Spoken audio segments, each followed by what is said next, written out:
Thanks for tuning in to Men for the Win, a podcast hosted by David Kufis and Dan Thompson, two avid fans who appreciate well-played baseball, especially when it's done by the Twins. Men for the Win is sponsored by the Grand Group with Edina Realty. Are you looking to purchase a new home in the Twin Cities area? Or perhaps you're trying to sell your current home? Whether you're upsizing or downsizing, the Grand Group with Edina Realty will meet all of your housing needs. Contact the Grand Group by emailing thegran, that's G-R-A-N, group, at edinarealty.com, or call them by phone at 612-817-8751. The Grand Group with Edina Realty, 7-time Minneapolis-St. Paul Magazine Super Agent Award winners. On this episode, Dan and Hoges recap the latest from Twins spring training. Thanks for listening. Enjoy. Thanks for tuning in to Men for the Win. With you today is Dan Thompson and Andrew Hoganson, filling in for the very busy David Kufis. He's got work projects that are just... I'm trying to think of like an office space, TPS reports.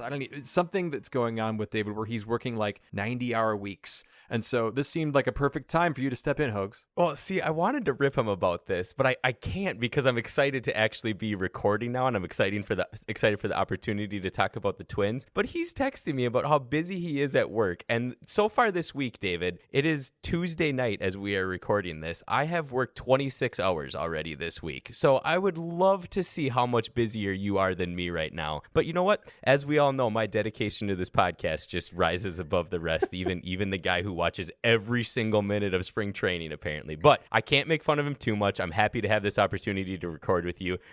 We're getting there. We're getting real close to the start of the season, and even with this kind of bummer of a week that we've had for Twins news, I'm pretty excited about this season. Well, we have a few things to go through. So if you're new to the show, thank you so much for tuning in. We normally have a format where we go through some segments. We do an episode every series, but during spring training, obviously there's no series to talk about really of note. And so we talk about things like the roster. We talk about things like, Diamond TV segments the Twins are doing and things like this. So we're going to run through a few things. We're going to talk about some roster updates.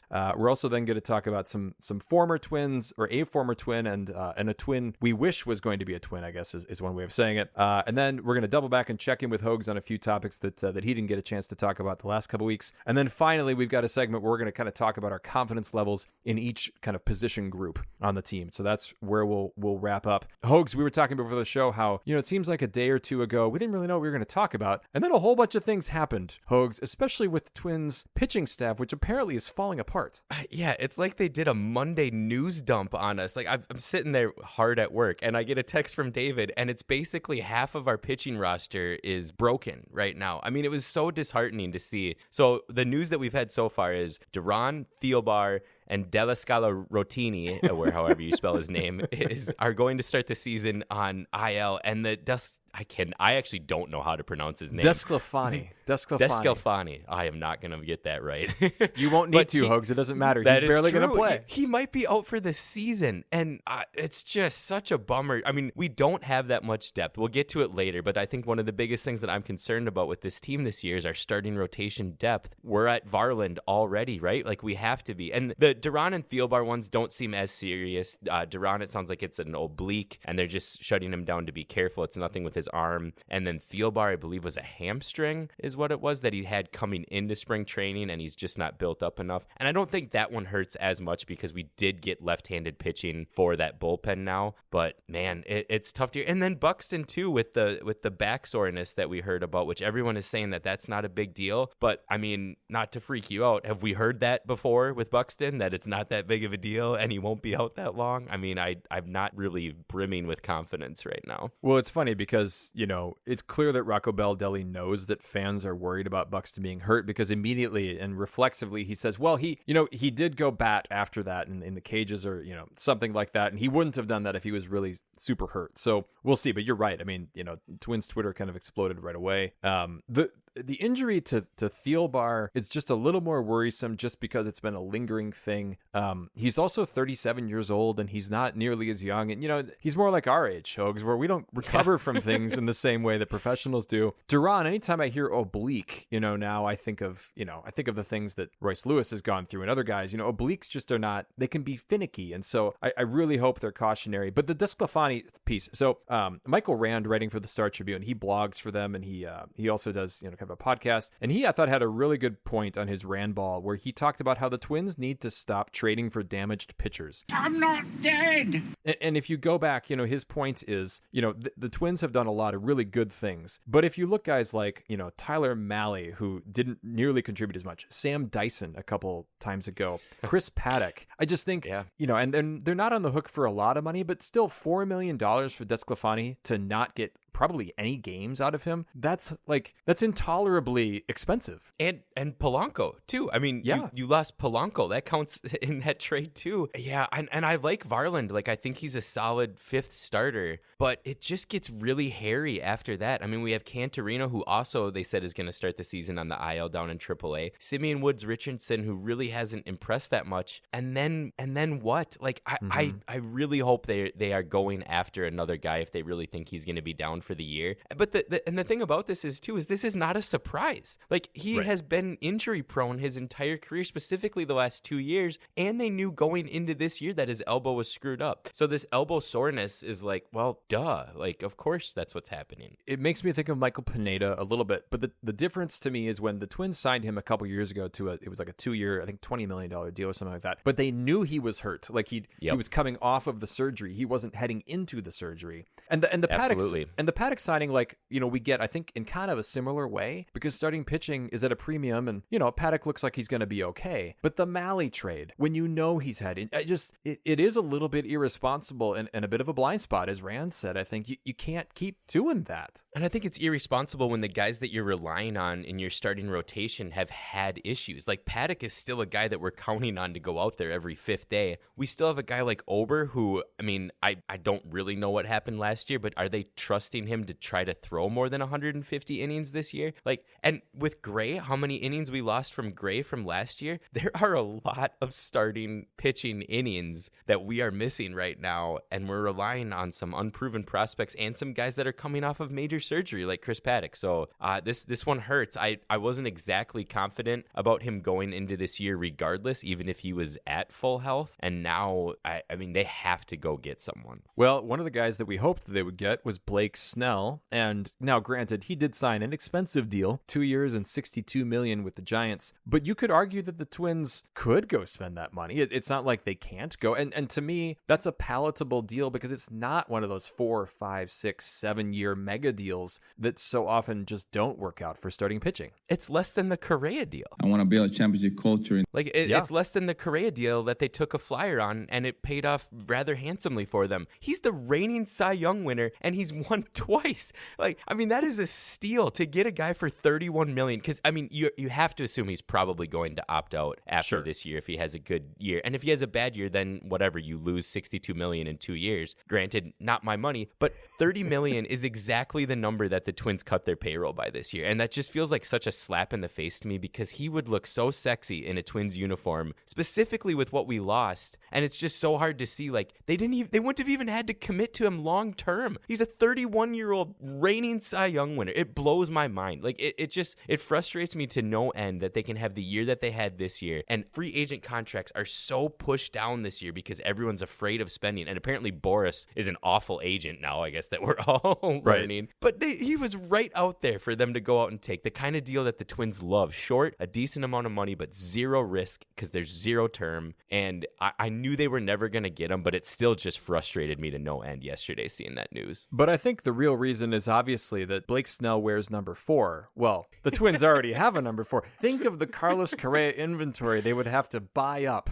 in order to make room for the Blake Snell. So I think... I mean, that's the thing. You're right. They took... Hey, should I be mad at you then? I'm blaming you. They were going to go get him, and Correa was like, I'm not switching my number for that, dude. So they're like, well, I guess... I mean, Snell would have been good, but I guess we can't do it anymore. Can't you make a 4 into an 8 pretty easily? I mean, with one strip of duct tape. It looks a little weird, but like it could still be an 8. Fine. I mean, they know. I mean, the umpires are going to know what's going on. And it'll save you tons of money. Apparently, we're pinching pennies again in the Minnesota Twinsland. I'm trying to think. I'm looking at the roster. I don't see any 14s, or so they probably could have just added a 1 to one of them. So anyway, you're right. I mean, now they're really going to be testing that depth of the AAA, starting rotation. I think they do have to go find somebody, Michael Lorenzen or somebody else to fill in. But you're still going to pay $10 million. I mean, like, do you want to spend $10 million million on a guy like that, or 31 and 62 on Blake Snell. That's the thing. You get that kind of production. Like, that seems worth it. I mean, there's still guys out there, no one of his caliber, but you got Montgomery out there who's available. You got Keuchel, who, I mean, he's either going to throw you a no-hitter or give up 37 walks and 8 runs. And then, what's his name? Thor. Oh, Clevenger. Mike Clevenger. No, yes, also, who does look like Thor, but Noah Syndergaard, too, is available. Yes. There's so many guys with flowing locks. Right? Now. Exactly. And then Keichel's got the flowing beard. So just you got to think hair when you think of these guys now. I don't know. It'll be interesting. I mean, time's running out. We're getting close. Well, and who knows? You know, by the time we actually post this thing tomorrow, then maybe they will have signed somebody, and we'll seem really smart or really stupid. One other signing that happened. This is obviously not as big, but Michael Taylor signed with the Pirates for $4 million, not $62 million. Would you rather? I mean, what do you think of that deal as opposed to maybe trading for Manuel Margot? I like Margot. I think he's a solid signing. However, seeing what Taylor ended up signing for only $4 million, I'd much rather have Taylor. I mean, look at their power numbers. It is night and day. Margot does not hit for power at all. And Taylor is a former Gold Glove center fielder. I mean, Margot's not going to strike out as much, which we kind of need that on the team. But their difference in production, I think, is still steeply enough in Taylor's favor that I would have taken Taylor. He also seemed like a well-liked guy in the clubhouse, too. So I think hindsight is a little bit 20/20 on this, because I'm assuming Michael A. Taylor was asking for significantly more. Sure. But yeah, when it all is said and done, I'd rather have Taylor. How about you? I think probably the same. I was skeptical of the Margot trade initially because you just look at his stats, but the guy showed up, it was like 5 hours after he got signed. He had made the trip from Arizona to Florida. So I hope that things work out with Margot, but really I hope that Byron Buxton plays 130 games in center and we don't really have to worry about it. I think we're both drinking the diamond Kool-Aid a little bit there, because we saw that just speaks to his character, because all the Twins players and coaches were just raving about Margot showing up right away, the smile on his face. Esfalvi was talking about like how excited he was to have him as a clubhouse guy and everything. But I'm drinking the Kool-Aid. I'm okay with that. Let's see what happens. It's spring training. You're allowed to drink the Kool-Aid. Oh, absolutely. And so that's a good transition into these Diamond Twins specials. So David has been raving about these for a long time, and I hadn't watched a lot of them before. But man, these specials called the Diamond, they're 14 minutes. It's not much. It's enough to watch kind of, right before bed, right? It's less than an episode of a TV show. This is fascinating, though, to kind of get behind the scenes. We were in, Louis Varland's kitchen. We learned how Louis Varland and Matt Cantorino like their steaks and their burgers. I feel like it was almost like playing a board game with Cantorino there in the living room. Oh no! You can't get me started on the board game. They didn't have stuff. it. They didn't have. It'll go Catan on way there. too long. I would like to actually formally apologize to the listeners for you and David. I hate board games. The end of that last podcast where they were talking about board games, I stopped listening. So I apologize on behalf of both of them that you all had to listen to that. They have to get their time in every once in a while, but I'm sorry. I feel your pain. Well, aside from that though, Hogs, do you like these diamond things? I think there's a lot of insights into behind the scenes. I really do. So last year I was kind of like you. I didn't really get into them that much. It just really speaks to like where we are as a society. That's like, 15 minutes. That's too long. I don't have enough time for that. But I started watching them this year and they're phenomenal. I could not possibly encourage them more to Twins fans. It's such a cool look into the team, into the players. Everyone's very candid. You get a lot of behind the scenes stuff and it flies past. It doesn't feel like 15 minutes. I think one of my favorite parts was Jace Tingler was ripping Tommy Watkins for how he judged the egg toss tournament. And it was unbelievably tongue-in-cheek, but he seemed so serious how mad he was at Tommy Watkins, like over judging the end of the tournament. So yeah, I highly recommend it. It's cool getting a little look into these guys, how they operate behind the scenes, and it makes you just like the team a lot more. The Twins PR is phenomenal on these. They do an excellent job. Well, a few other things here. So there was I wanted to check with you, Hogs, on just some previous topics we talked about. Trades, the offseason trades. So the Twins made a few deals. We've gone over them in decent length before. Was there any that you were particularly, excited about? Any you kind of had some doubts about? Well, so this is going to seem like cheating a little bit here. I hated the Polanco trade, but I have the receipts. I texted both of you right away that I couldn't stand it. It looks awful now today with everything that's gone through. I guess Topa's a good guy that I think to have in that bullpen, but still, like we really did the trade for Descala Rotini, so this is just, not good. Not good. And I like Polanco too. The part that really grinds my gears on it though, and I'm not a baseball GM, But you look at the trade that Baltimore got for Corbin Burns with the Brewers and what they gave up, and it seems like, and maybe we didn't have prospects that they were interested in at that level, but it just seems like we could have given up something like that or a package like that to get a guy of Corbin Burns caliber instead of a guy who's not even going to pitch for the Twins this year. Yeah, I think the Twins don't love, even a year or two rentals. Like Corbin Burns was going to be maybe a couple years. I do think that they were trying to trade from a position of depth where there's a lot of middle infielders. At the same time, we are literally seeing how very precarious any feelings about depth are with the pitching staff, and it could be very easily, it could be an oblique or a hamstring for somebody, in the position side. And so I think you always want to have that depth. The Twins seem to be leaning in for better or worse, and I think this is an ownership choice more than it is a managerial choice of saying, you know what, this is the year that some young guys are going to have to step up because we want to cut payroll, and hopefully that leads to a reinvestment down the road, and maybe they're saving up for deals for Royce Lewis and Matt Wallner down the road. But it does seem really short-sighted when you have a team that could win 90 games this year and you're not going to try to push them over the edge a little bit.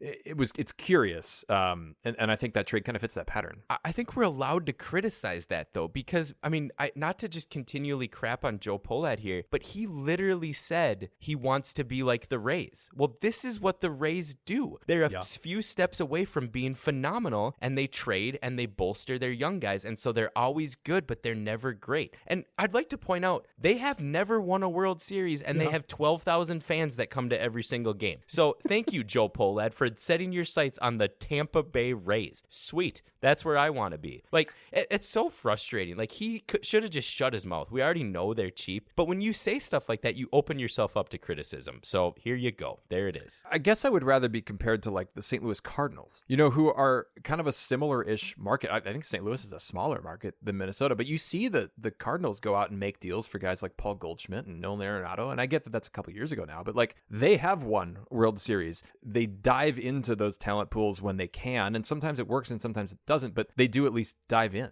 Well, exactly. And this is going to date me a little bit, but even like the Miami Marlins, where like every 3 years they took a run at it in the early 2000s. Like when they had it set up, they took a run at it and they tried. Like I would take that even. Like, hey, don't get me wrong. I loved last year. Those playoff games are memories that I will have as long as my memory works. But I don't know about you. My goal and my desire as a fan is to win a World Series. I don't want to just make the playoffs every single year. It does make the summer enjoyable, but let's try to win one here. Like, and it hasn't been that long since this franchise has been there. 32 years isn't too terrible, right? So a little hypothetical here. Let's say the Timberwolves win a world championship here, and there's a lot of caveats to that, and I am not a big Timberwolves follower, but let's say the Timberwolves are, the Wild aren't going to do it this year, and I don't think the Vikings are going to do it anytime soon, nor do you care, but do you think Sam Darnold, he's going to be great. I'm so excited for the Sam Darnold era. Listeners, Hogue is a Packers fan, and we still like him for it. But if the Timberwolves win a world championship, does that change the expectations that Twins fans have? Like, how tied in are we to the metro area's success as opposed to just the franchise? Yeah, I that's a good point. I kind of like that question. I think it does a little bit. Like, I'm not a huge Timberwolves fan. I am a Timberwolves fan. I will follow them. I'll keep up to date, and I will watch a game here and there, but I'm not huge. But yeah, it does kind of lessen the burn a little bit when you get a championship somewhere else. You're like, we can let the rest of them slide, which is stupid because they're completely unrelated to each other.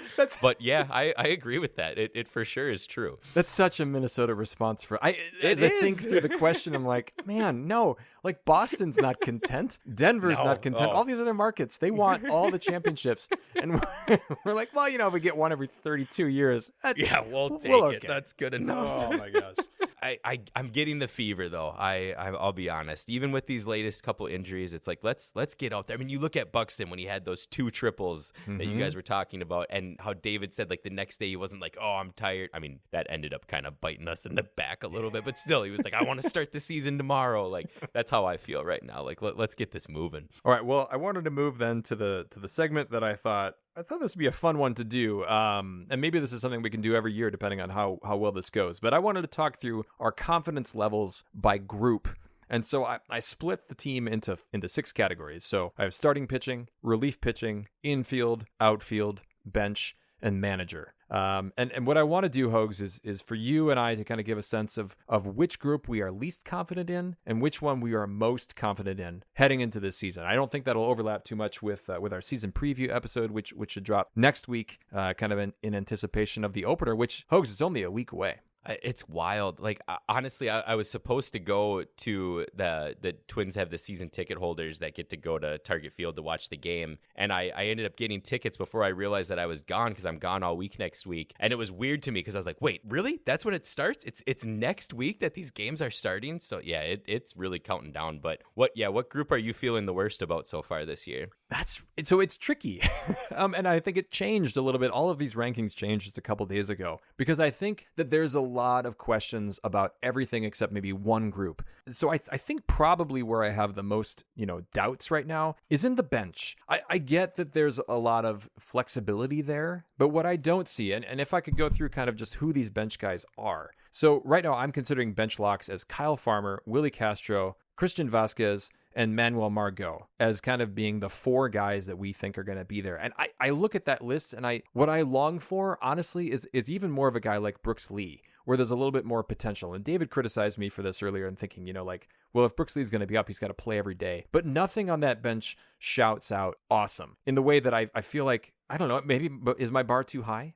A little bit. I see what you're saying, but I'm not that worried about the bench. Like, I like that we have Kyle Farmer back. He's incredibly versatile. You look at how he did it the second half of last year and in that playoff series against the Astros. Like, he was phenomenal. Castro was great. I don't think it's reasonable to expect him to have the year that he had last year, but the guy is so versatile. I mean, you can put him anywhere. Vasquez, there's no way he's going to have as bad of a year as he had last year. I can't imagine. And you got to think that the catcher split is going to be a lot less 50-50 and maybe more 60-40, 65-35 with how well Jeffers has been playing. So I don't know how much we need him. Margot, I am a little worried about, but I'm kind of going to use your argument against you a little bit. I think Brooks Lee counts as that depth. Like, I think it's someone that they can call up. And Wally Jenkins too. Like, they have those guys that I'm expecting to. I mean, Brooks Lee for sure. We're going to see him in the majors this year. And I'm going to push back too on he needs to play every day. Have you seen Rocco manage? The bench guys play every single day. Like, it's how this team goes. So I think that bench is deeper than maybe it looks like to a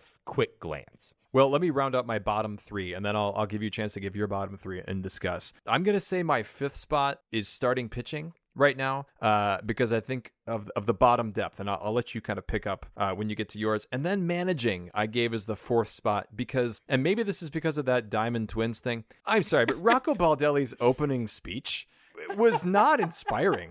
There was like a weird kind of it wasn't a dig at Eddie Julian, but there was something about that. But like, I was waiting for the Herb Brooks kind of speech. Yeah, we didn't get and there was nothing like that from Rocco. It was weirdly underwhelming, and none of the guys were surprised. It was like, oh yeah, that's just how Rocco talks to us. I'm like, Rocco, there's no rah-rah-rah in you at all? Oh man, I had him in the top three, and now you're making me rethink that right there. I don't know, like, it's just there comes a point where you have to like raise your voice a little bit, and there was nothing there, and there wasn't even really much of a joke. Like, it was like, that's all you got, Rocco? Yeah, he definitely has the even keel down to a T. That is for sure.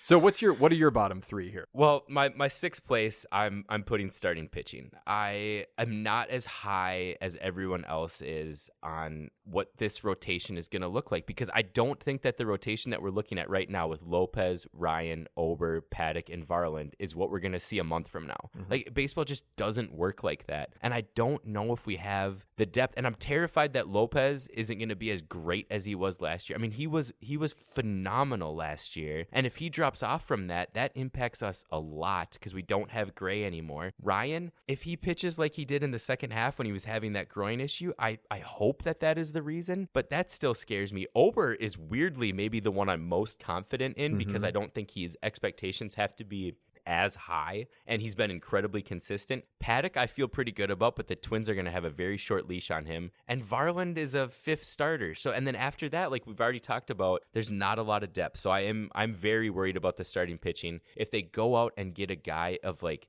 3-4 caliber, I'll feel a lot better about it. But specifically with the Spaghetti out for the rest of the year, like this just doesn't look as well as I'm hoping for. I totally agree. And maybe this will change with a signing, but I don't think a signing is going to move the needle that much.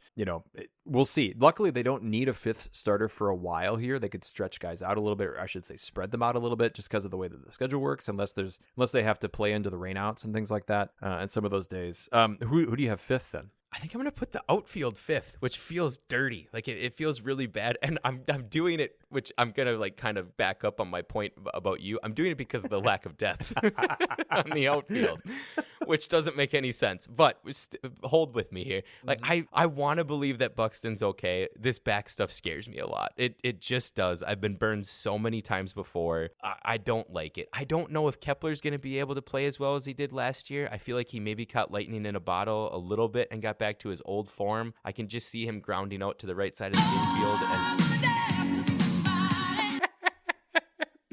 I can just see those dancing shoes getting a little weaker this year. Like I can see him batting 190 again. So that one scares me. And then I'm not a believer in sophomore slumps, but I'm afraid of the sophomore slump with Wallner. Like I don't know. I'm feeling pessimistic with the outfield right now. Well, that's not where I have the outfield. They're in my top three, obviously, but that'll be so. I'll fill in with a little bit more after a bit. What do you got for fourth then? Well, I talked myself into it. Now I'm going to put the bench at fourth. There we go. That huge argument that I made against you for one position difference.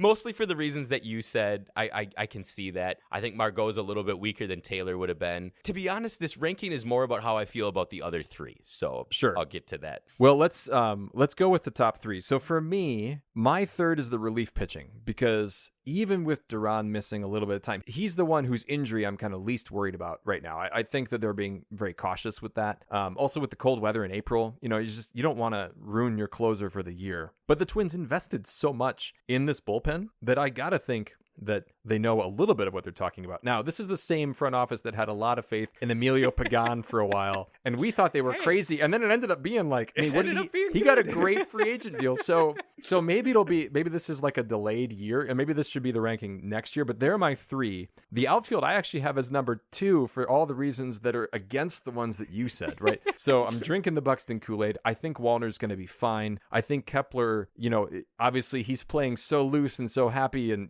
just... He loves baseball again. And I also just think, as long as he gets some of those paint me like one of your French girls right, slides exactly. in third base, then we know we're fine. We're good. I do wonder about the depth after that, but if I'm just looking at those top three, I feel pretty good about that. And my number one is the infield. You've got a guy, like Royce Lewis. You were the chosen one. You've got a guy like Carlos Correa. I really like Eddie Julian at second. Oh, Canada.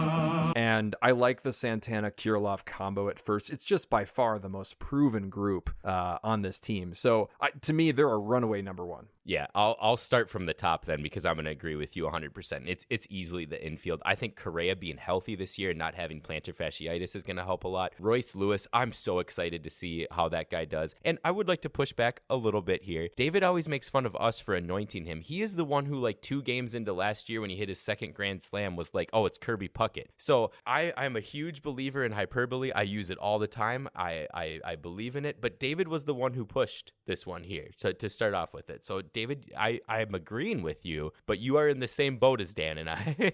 What is it? Is it 59 games that Royce Lewis has played? Yeah, it's is it something number. like that? It is, but he's hit 58 grand slams. So, yeah, I think that infield is phenomenal. But at number 2, I'm going to go with the bullpen. The Duran thing scares me, but Stewart looked phenomenal at the end of the year. I am not as afraid of Jax as everyone else is. I think Funderburk has a solid chance, and Alcala's frankly looked pretty decent so far by all accounts in spring training. So I think Duran's going to be back. I'm keeping them at 2. Managerial, I put 3. And we already talked about Rocco a bit, so I want to focus on Pete Mackey a bit. He seems like he has an incredibly good rapport, especially with the new guys coming in, how much they like him. It sounds like the Twins are incredibly analytic driven. And we all kind of looked down on it after Wes Johnson left for LSU and they just kind of anointed Pete Mackey. But a few years into it, this looks pretty good. So I like him. And I do think Rocco has an ideal demeanor for a baseball coach. Well, I'd like to see more yelling. I'd like to see more screaming too, but it's a 162 game season, and I think that is incredibly valuable. There's definitely times where he could probably pick it up a little bit, and I do agree with you. That beginning speech was like, oh, what are we doing? Going for a walk or trying to win the World Series? Like, there was no rah-rah there, but I'm happy that this coaching staff has another year for sure. I couldn't tell if Rocco, like, when he was talking about their routines and like dress codes and things. Anyway, people have to watch this. It's the most bizarre opening speech. Maybe we're spoiled. It had to have been cut, right? Like, there had to have been more to it, and they just thought that was funny, so they kept it in. That's what I'm going to tell myself. There was more there. He already did his... We play them 9 or 10 times. We might beat them. They might beat us 9. Like, he did all of that, and then he was like, "Oh, and on the dress code, Julian, dress like that if you're playing good. If you're not, don't." Oh man. One other thing about the managerial staff too. I like that Jace Tingler has been a major league manager before too. I think that makes a big difference to have a number 2 who's been in that chair, who's been in the room where it happens, who's done all these things. I'm encouraged by that. We would be remiss if we didn't mention that we have a phenomenal third base coach in Tommy Watkins also. Absolutely. Except he's terrible with egg toss rules and things like that. He's terrible with egg toss. Just super legalistic with those egg toss rules. Let's see. So then, so starting pitching, we're both kind of low on. I have him 5th, you have him 6th. Relief pitching, we're kind of in the middle. 3rd for me, 2nd for you. We both agree on the infield. The bench, I have 6th, you have 4th. And the outfield is where we're the biggest difference with 2nd and 5th. What would it take for you to have more confidence in that outfield? Like, if we did this again in a month, what would you want to see? Tell me Buxton's playing 150 games. I mean, it's as easy as that. Like, if we have that, I'm good. Sign me up. Like, let's do it. If he's playing 150 games and 130 of them are in center field, here we go. Well, and then, because you look at the minors and it's like, well, they got Larnach, and that's kind of about it as far as guys who've really had a lot of time up in the majors. And so I think that's another part of it too, is that they're an injury away, knock on wood, from needing to tap into that depth. And I don't know where you go. We've tried the Kirilloff in the outfield experiment, and that doesn't work. Well, Royce... see, I'm going to push back on you a little bit. I am cautiously optimistic that Kirilloff is going to have a great year this year. I'm simply saying that life finds a way. That he finally turns it around, and maybe they find a spot for him out in left field a little bit, specifically if Santana's playing well at first. But I'm worried about Santana. He's the one piece of that infield where I feel like they're putting a lot of faith in Santana to be 10 years younger than he is. I mean, this is a guy who's in his late 30s. Without a shadow of a doubt. And Rocco's just kind of like, yeah, he's going to start every day. And it's like, okay, I hope so. Like, that would be great. But yeah, I agree with that one too. That makes me a little bit nervy there at first. It just, and he's not Joey Gallo, but there's that fear of like, but he's kind of going to be the latest veteran guy that the Twins sign that doesn't work out. That's what I don't like about it, is that, and it's a recency bias. Well, would you rather have him or Solano? Well, I'd rather have him, right? I mean, Solano had a couple, my memory was great with Solano because he had a couple key hits, but the bottom line is that he wasn't fantastic. I think we know what we're going to get with Santana to a certain extent. I think we will see a drop off. He's getting old. I'm not dead. But I think if he's not playing every day at the end of the year, it is more likely that Kirilloff is having a great year than that he's having a horrible, awful year. Well, Hogs, we will have a season preview here coming up, and then it's on to the games. Thank you for joining me. It's so good to get a break from David and all of the constant criticism. And so he's going to think we're talking about criticism, though, Dan, I do have to get on your case a little bit. The man works so hard on the spreadsheet, and you just have the crabbiest episode ever where you're just complaining about everything. And then David's like clearly zoning out, not listening to you anymore. Like, oh, are you done? You're like, yes, I'm done. Well, wait, one more. Where did you learn how to spell? He's not a great speller, but he does a lot of things. You guys need to see this spreadsheet. Like, you have to see this spreadsheet. It's like hand feeding a baby when we do this podcast sometime with how much information he has on there. Sometimes, honestly, I have to take it off the screen because it's too overwhelming how much information is up there. But yes, let's rip the guy when he can't spell one name. Right? That is fair. And he won't, here's the thing, he's not going to have to spell Desclafani anymore. He is safe. He is totally safe. And I'm safe not knowing how to pronounce his name. So we're all good. All's well that ends well.